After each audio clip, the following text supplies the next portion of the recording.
Qayyum. Saya ada live stream ni. Sebenarnya cuma tak ramai lah orang yang menyaksikan pakcik waktu ni pun. Tak apalah, pakcik tak main game ke hari ni? Hari ni pakcik baru bangun. Tadi anak pakcik main. Pakcik take over untuk berbual-bual dekat Ome TV ni ha. Qayyum Qayyum. Koyum, yes. Qayyum dari mana Qayyum? Saya orang Selangor. Yelah, orang Selangor tu berlokasi di mana? Macam ni aja Qayyum. Q-U QA Q-A double Y. U-M. Yup. Qayyum tahu tak maksud Qayyum tu apa? Berdiri di atas kaki sendiri macam tu lah. Lebih kurang berdikari macam tu lah. Kalau Qayyum, Abdul Qayyum adalah hamba Allah yang berkuasa. Alhamdulillah. Itu dia Nama maksud. yang baik. Nama yang baik sebenarnya. Dia tidak boleh Qayyum, adakah nama Qayyum tu berdiri atas nama Qayyum ataupun ada tambahan Muhammad Qayyum ke ada? Muhammad Koyum. Ya. Qayyum Muhammad tidak boleh berdiri atas nama sendiri. Dia kena ada Abdul Qayyum, ada Muhammad Qayyum. Ya, Nama yang cukup-cukup indah dan sesuai dengan perwatakan Qayyum.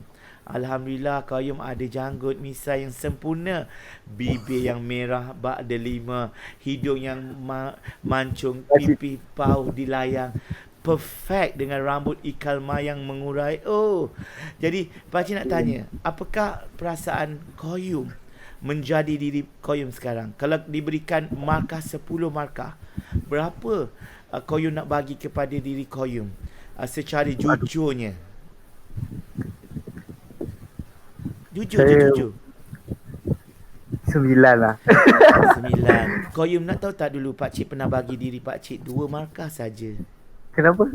Sebab pakcik tak rasa pakcik rasa benda tak kena. Kenapa orang lain boleh handsome, pakcik tak handsome? Kenapa hidung orang lain mancung, hidung pakcik bulat? Kenapa bibir pakcik kecil saja, tak merah? Kenapa? Semua kenapa.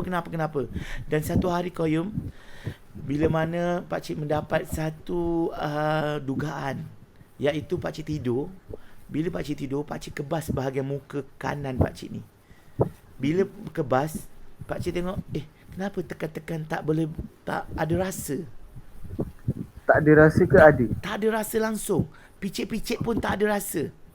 Lalu pakcik pun tidur balik. Pakcik kata, ini mungkin sebab tersembab dekat bantal mungkin, kan? Jadi pakcik pun tidur balik. Pakcik bangun pada pukul 6 tu, pakcik tengok muka pakcik dah jatuh pula. Dah herot macam ni. Cuba buat mulut herot. Macam tu. Pakcik tengok. Lepas tu pakcik kata, kenapa muka aku tak elok? Mungkin kejap lagi pukul 7, eloklah aku pergi mandi. Pergi mandi pun tak elok-elok. Lagi teruk. Cuba buat mulut herot lagi. Dan mata macam tu. Tak boleh bergerak. Lalu pakcik pun risau. Ini bukan sebarang. Pakcik pergi dekat klinik. Pagi tu pakcik cakap kat doktor, doktor, kenapa muka saya kebas ni doktor, tak ada gerak? Doktor cakap, ini adalah penyakit muka sengit. Penyakit muka sengit ini atau nama saintifiknya adalah Bell palsy. Bell palsy tu yang mana saraf-sarafnya mati. Saraf-saraf muka atau kita panggil lumpuh sebelah muka. Jadi lepas tu pakcik cakap, ya Allah, betul ke? Pakcik dah macam tak tahu nak buat apa. Apa dah jadi, muka aku dah jadi teruk. Apa yang pakcik buat? Pakcik cakap, ya Allah, kembalikanlah muka aku yang lama, walaupun tak cantik, walaupun tak handsome, kembalikanlah. Rupanya pasal itulah pakcik baru tahu betapa nikmatnya kita ada muka yang elok, kan? Dan pakcik, doktor tu tanya, dia kata, encik, kenapa encik tak rasa macam sedih pula? Selalu orang yang ada masalah ni, dia akan menangis, dia akan meraung sebab muka dia 50-50 nak pergi ke asal. Lepas tu pakcik terfikir, kalau kita menangis sekalipun air mata darah, kita tidak akan boleh kembalikan muka kita, melainkan ikhtiar kita sahaja. So pakcik start untuk ikhtiar. Ikhtiar. Tak boleh juga, Qayyum. Tak boleh juga. Boleh. Tahu tak? Rupanya pakcik mengkaji sebab apa pakcik jadi macam ni, ada sebabnya. Qayyum rasa apa sebabnya? sebab rasa tak bersyukur. Tak bersyukur tu satu. Ada satu lagi sebab yang sangat-sangat dahsyat, iaitu pada satu hari, pada pagi itu yang kejadian itu, mak pakcik telefon pakcik. Dia kata, "Nak, baliklah nak, kau dah lama tak balik. Mak ada masakkan kuah singgang untuk kau ni." Pakcik tahu kuah singgang tu adalah ikan selah kuning yang mana letak garam, letak bawang dan letak kunyit. Sangat tak sedap. Sebab itu makanan pakcik zaman dulu yang miskin-miskin. Tapi mak pakcik sebut, makanlah nak. Baliklah, mak masak ikan singgang. Sebab pakcik tak suka ikan singgang tu, pakcik cakap apa? "Mak banyak kerja lah mak. Banyak kerja. Tak apalah, nantilah next time lah." So pakcik letak, okey lah. Tapi pakcik sebenarnya bukan pergi kerja pun. Pakcik pergi ke Sunway Lagoon, bermandi-manda dengan kawan-kawan pakcik. Pada usia muda lah ni. Masa muda. Mandi sana sini, mandi. Dan malam itulah terkena. Sebab pakcik memberikan, orang kata, bercakap benda yang menipu mak pakcik. Mak pakcik kat rumah tu yang ikan singgang tu menunggu je anak dia balik. Anak kesayangan dia balik, mana lah ni aku masakkan untuk anak aku, mana anak aku tak datang-datang lah. Sebab itu pakcik teringat. Sebab pakcik menipu mak pakcik. Dengan menipu dan berpoya-poya, makanya mulut pakcik menjadi herod. Itulah sebenarnya kuasa daripada emak kita. Yang mana emak kita tu, kalau dia terdetik je, anak aku tipu aku ni, ya Allah tunjukkanlah anak aku ni, kalau benar anak aku ni banyak kerja tak apa, kalau dia menipu aku, kau tunjukkanlah, kau beri pengajaran. Macam itulah kisahnya. Setelah beberapa bulan pakcik tak balik sebab muka herod, pakcik ada pergi sana ke sini, bekam, pergi bomo, pergi burut, apa semua tak jadi. Apa yang pakcik buat adalah pakcik telefon mak pakcik. Pakcik telefon, "Mak buat apa?" Tapi pakcik tak cakap. Suara pakcik tak boleh macam tu sebab kita mulutnya lumpuh. Buat apa?" Mak pakcik kata, "Kenapa tu nak? Suara kau kan? Kenapa ni nak? Baliklah nak, balik." Bila pakcik balik je, mak pakcik pegang muka. "Apa dia jadi muka kau ni nak?" Mak pakcik terus, orang kata, meleleh air matanya. Lalu dia terus pergi ambil wuduk dan terus solat. Dia cakap, "Kembalikanlah anak aku ni, nak berikan aku rezeki. Bagilah anak aku ni kesempurnaan balik pada muka dia." Tahu tak keajaiban dia? Pada malam itu, mak pakcik tak henti-henti solat untuk pakcik, untuk solat orang kata apa, hajat. Dan akhirnya ada denyutan sikit-sikit kat muka pakcik. Dekat situlah pakcik sedikit-sedikit pergi ke hospital dan pakcik buat pancaran ultra ungu lah apa dan sebagainya. Lalu minggu pertama, keluarlah sehelai demi sehelai rambut pakcik yang berwarna putih. Itu kisah rambut putih pakcik. Dan akhirnya dia keluar dekat bahagian tengah ni. Sikit selai demi selai. Dan itulah tanda kepada derhakanya seorang anak kepada emak, atau tipunya seorang anak.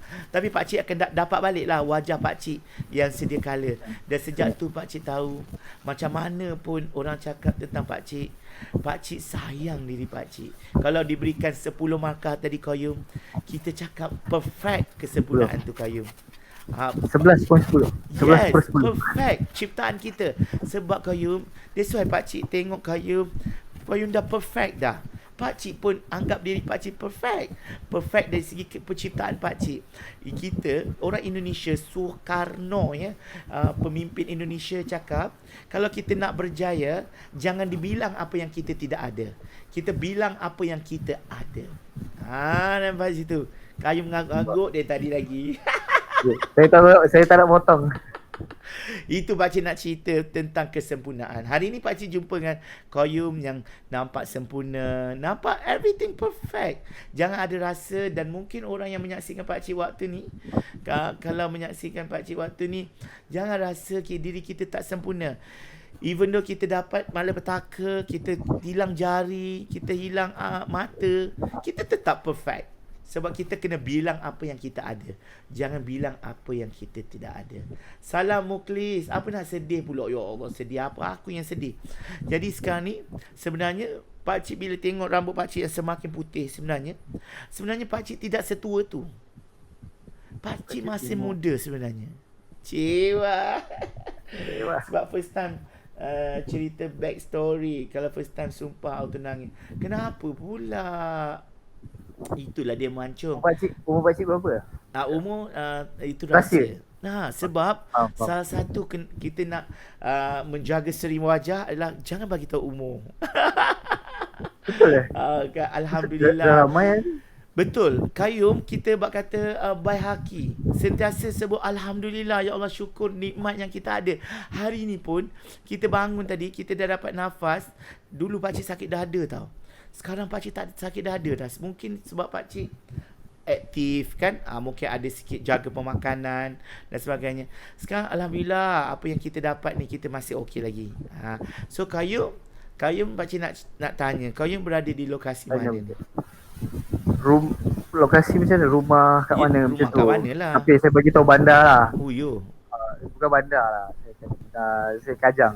Oh, kat Kajang. Pakcik dulu pun duduk Beranang.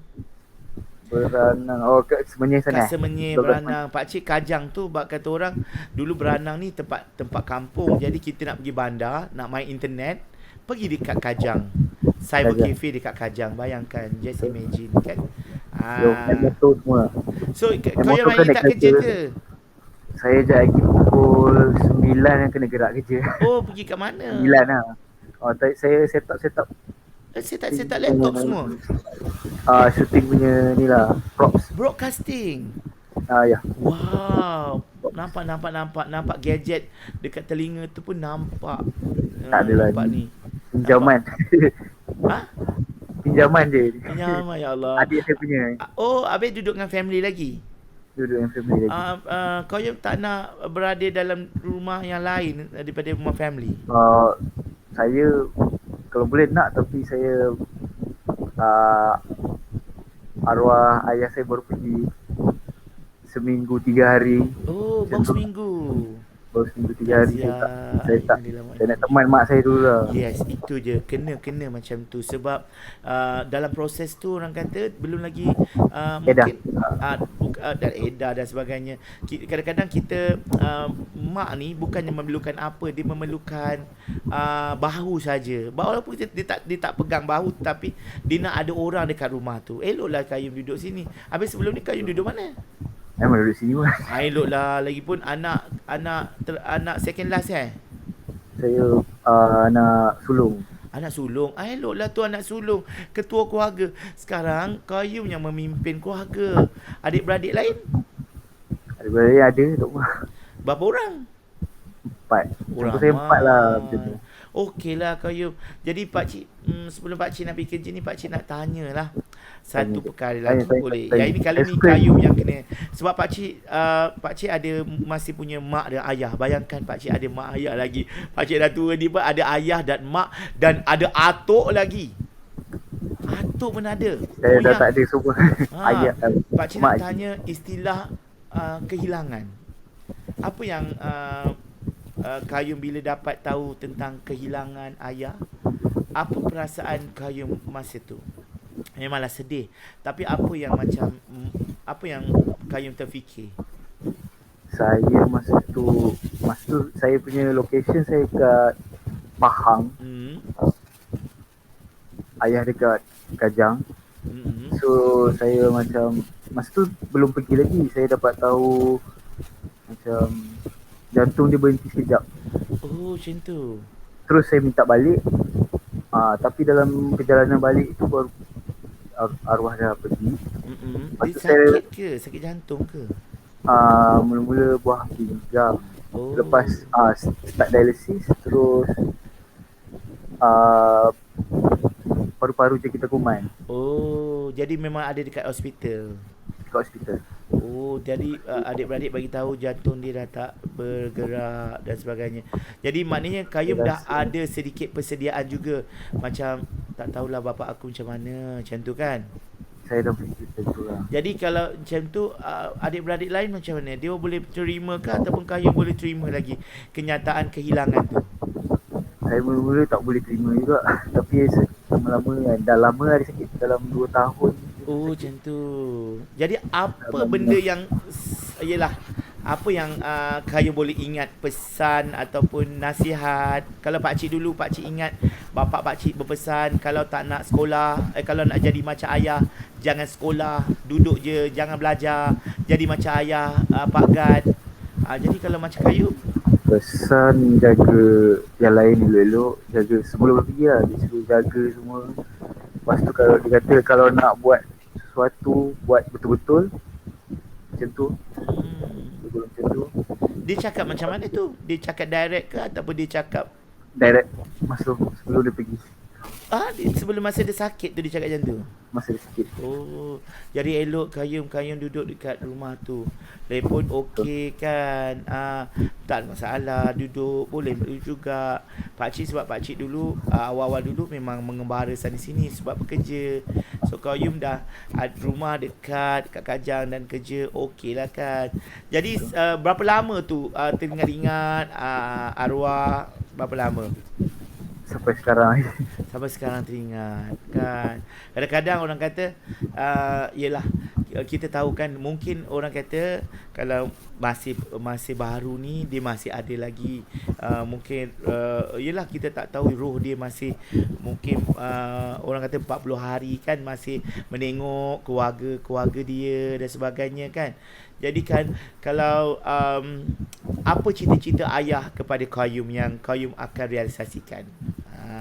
Gitu ya. Dia nak bina rumah macam penthouse. Oh. Lepas tu ada garden sikit. Dekat macam tu lah, garden ada buah-buahan macam tu. Alhamdulillah. InsyaAllah pakcik yakin dengan Qayyum ada kemampuan untuk jadi macam tu. Kan. Oh serius lah pakcik semua. Pakcik ada, betul Aris. Pakcik ada mak, ada ayah, dan memang pakcik spend time hujung minggu akan jumpa mak ayah pakcik. Dan pakcik akan bawa diorang berjalan-jalan. Dekat lah, pakcik dekat lah dengan orang. Sekarang dekat boleh. Setengah jam pakcik Petaling Jaya dan pakciknya mak ayah dekat Ampang. Dekat. Dekat je.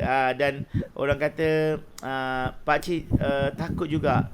Dan sebenarnya pakcik kalau ikutkan pakcik punya permintaan, biar pakcik pergi dulu daripada diorang. Sebab pakcik tak boleh terima benda tu. Sebab pakcik terlalu sayang sangat diorang. Kalau boleh kan pakcik, that's why pakcik kuat bekerja. Pakcik punya banyak kerja, banyak benda yang pakcik buat supaya pakcik pergi nanti, pakcik pergi dengan satu benda yang pakcik tinggalkan kepada mereka. Bukan saja wang ringgit, tapi pakcik nak tinggalkan nama baik. Kalau diorang nak pakcik jadi cita-cita diorang, cita-cita mak pakcik dah realisasikan. Tahu tak pakcik kerja sebagai apa? Agak-agak lah Qayyum. Saya tak pastilah jap. Kalau tengok pakcik ni tengok cara cakap, main game lah apa, berjerit-jerit ni. Radio punya ni. Radio punya announcer. Hadirin hadirat sekalian, majlis sekali lagi merakamkan Mungkin macam tu Itu sebenarnya kerja part time pakcik. Pakcik kerja part time jadi pengacara orang kahwin. Pakcik part time jadi voice over untuk radio. Baca sajak, baca sair, puisi. Itu kerja part time. Diorang bayar pakcik untuk berapa sajak lah. Mungkin ramai orang tak tahu, tapi sebenarnya kerja pakcik, cita-cita pakcik nak jadi pegawai bank. Sebab tu pakcik belajar dalam ekonomi. Tapi bila mak pakcik cakap nak jadilah cikgu, mak teringin anak mak ni ada 8 orang ni, tak ada seorang pun yang nak jadi cikgu. Pakcik realisasikan impian, pergilah juga interview. Dengan selekeh-selekehnya pergi interview. Tak sangka dapat jadi cikgu. Dan sampai sekarang lah jadi cikgunya. Ajar apa pakcik? Pakcik ajar business study. Itulah dia. Ini pakcik nak pergi kerja lah ni. Hari ni semalam minggu ni orientasi pelajar-pelajar baru masuk ke tempat pakcik. Ramai orang tak tahu pakcik cikgu. Kan. Saya baru tahu ni.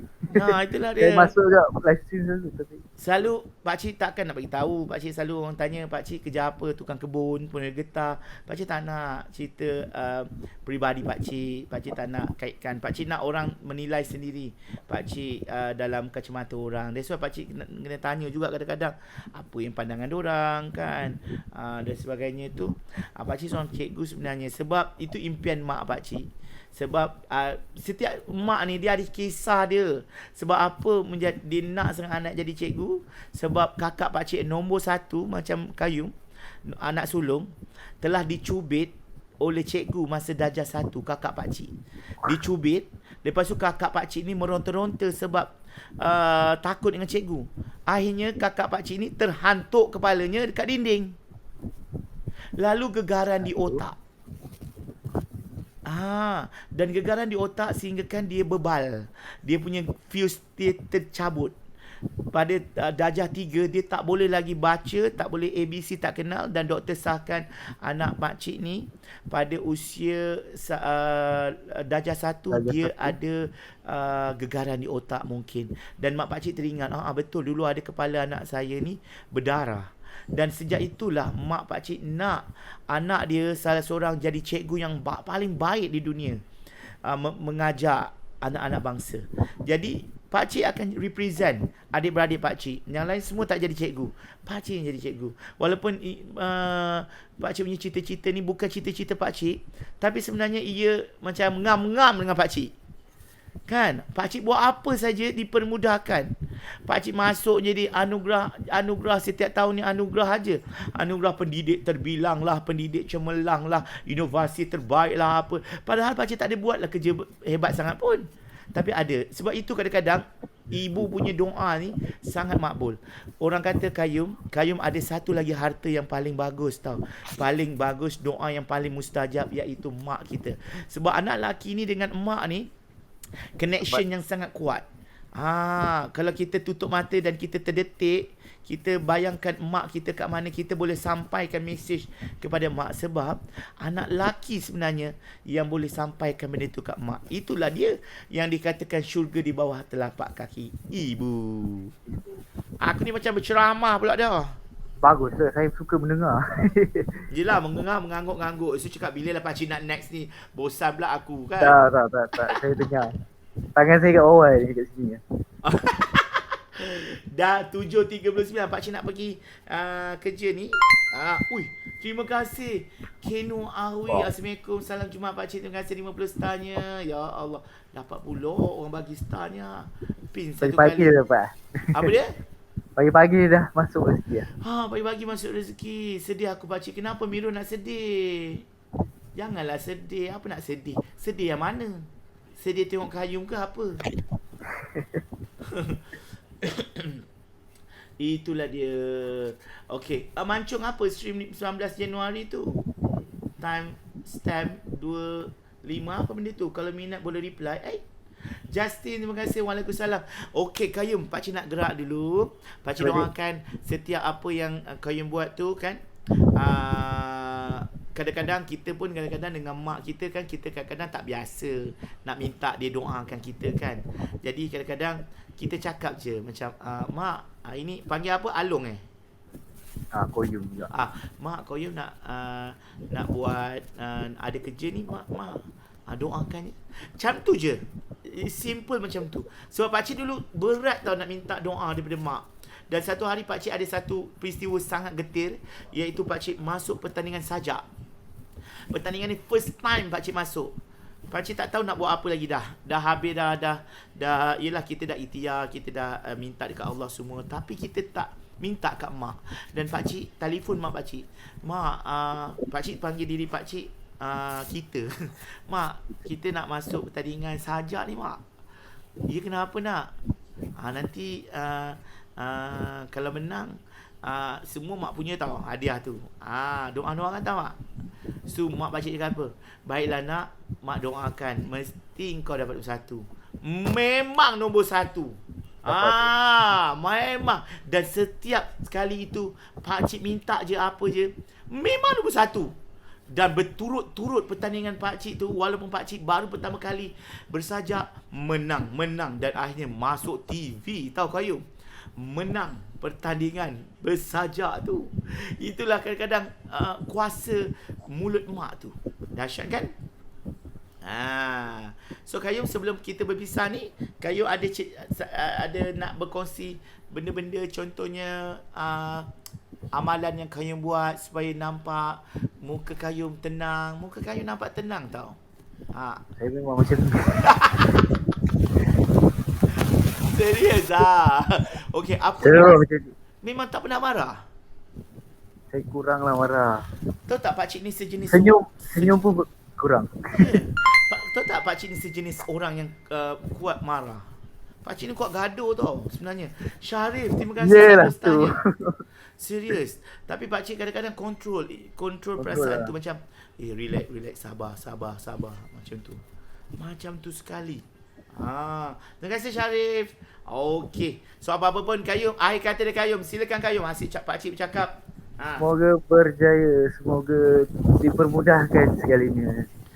Alhamdulillah. Itu je dia punya cakap. Punyalah aku cakap tadi macam tak berhenti. Qayyum ada page ke?